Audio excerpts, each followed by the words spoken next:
একটা নতুন বাংলাদেশের সূচনা করেছি।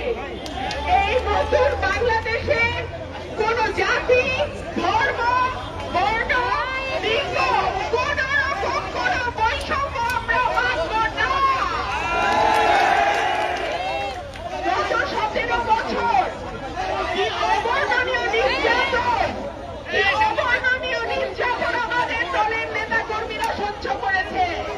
আপনারা দেখেছেন দেশনেত্রী বেগম খালেদা জিয়া, আগামী রাষ্ট্রনায়ক জনাব তারেক রহমান থেকে শুরু করে আমাদের ওয়ার্ড লেভেল পর্যন্ত, আমাদের থানা পর্যন্ত অসংখ্য নেতা কর্মী তারা ঘরে থাকতে পারে না।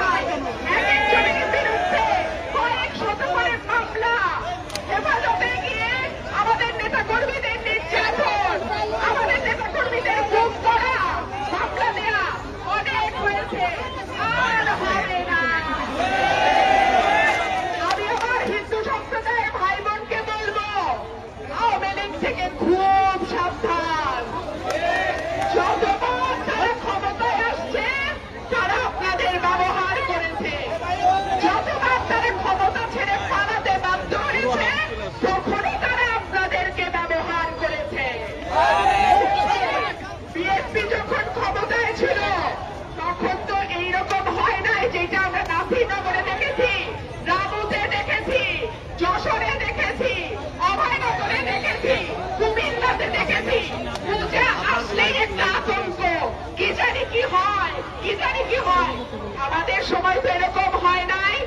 আমি একটা কথা আজকে আপনাদের কাছে ওয়াদা দিচ্ছি, ইনশাআল্লাহ যদি আপনাদের সকলের ভোটে বিএনপি রাষ্ট্র পরিচালনার দায়িত্বে যায়, রাষ্ট্রের দায়িত্ব গ্রহণ করে, একজন মুসলমান, একজন হিন্দু, একজন খ্রিস্টান, একজন বৌদ্ধ, কোন রকম কোন বৈষম্য হবে না।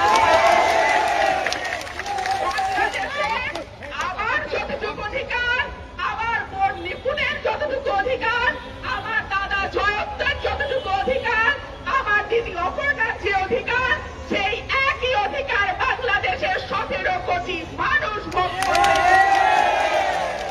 ভাইরা, আপনারা কষ্ট করে আজকে এসছেন, আমি আমার বক্তব্য আর দীর্ঘায়িত করব না, শুধু বলবো আগামীর বাংলাদেশ বিনির্মাণে আপনারা আমাদের হাতকে শক্তিশালী করবেন। আমরা এমন একটা বাংলাদেশ তৈরি করব যেই বাংলাদেশের স্বপ্ন নিয়ে 500 জনের ওপরে ছাত্র এই গত কয়েকদিনে তাদের বুকের রক্ত বিলিয়ে দিয়েছে। ইনশাআল্লাহ। অসংখ্য ধন্যবাদ। আমাদের মাঝে উপস্থিত হয়েছেন বাংলাদেশ বিপ্লবী ওয়ার্কার্স পার্টি সম্মানিত জেনারেল সেক্রেটারি সাইফুল হক, আমাদের মাঝে উপস্থিত হয়েছেন, আমরা শুভেচ্ছা অভিনন্দন জানাই। এ পর্যায়ে বক্তব্য নিয়ে আসছে বাংলাদেশ হিন্দু বৌদ্ধ কল্যাণ ফ্রন্টের সম্মানিত সিনিয়র সহসভাপতি অপর্ণা রায় দাস। অপর্ণা রায় দাস সংক্ষিপ্ত বক্তব্য নিয়ে আসছে।